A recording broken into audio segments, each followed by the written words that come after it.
করোনার দ্বিতীয় ঢেউ মোকাবেলায় জনসাধারণের মাঝে সচেতনতা সৃষ্টির লক্ষ্যে গত 18 নভেম্বর বুধবার সকালে নগরীর গুরুত্বপূর্ণ মোড় ও বাজারে করোনার সুরক্ষা সামগ্রী বিতরণ করা হয়। এই উপলক্ষে কাজীরদেউরি কাঁচা বাজার এবং কাজীরদেউরি মোড় সহ নূর আহমদ সড়ক পর্যন্ত জনগণের মাঝে মাস্ক, সাবান, মাইকিং ও লিফলেট বিতরণ এবং সচেতনতা সৃষ্টিমূলক কর্মসূচিতে জননেত্রী দেশরত্ন মাননীয় প্রধানমন্ত্রী শেখ হাসিনার ঘোষিত নো মাস্ক নো সার্ভিস স্লোগানকে জনতার মাঝে উপস্থাপন করা হয়। প্রশাসক নিজ হাতে বাস, মোটরসাইকেল আরোহীদের মাস্ক পরিধান করে করোনা ভাইরাস সংক্রমণের হাত থেকে রক্ষা পাওয়ার জন্য প্রধানমন্ত্রী শেখ হাসিনার নির্দেশে এই কর্মসূচি পালন করা হচ্ছে বলে জানান। নগরবাসীকে আরো সচেতন হওয়ার আহ্বান জানিয়ে চট্টগ্রাম সিটি কর্পোরেশনের প্রশাসক জনাব খুরশেদ আলম সুজন বলেন, এ সময় উপস্থিত ছিলেন PS2 প্রশাসক আবুল হাশেম, 15 নং বাগমনিরাম ওয়ার্ড আওয়ামী লীগের যুগ্ম সাধারণ সম্পাদক সাজ্জাদুর রহমান বাচ্চু, অতিরিক্ত প্রধান পরিচ্ছন্ন কর্মকর্তা মোর্শেদুল আলম, পরিচ্ছন্ন কর্মকর্তা Pranab Sharma,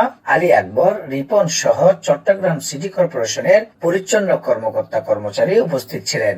HK Hero, SB TV, Chittagong.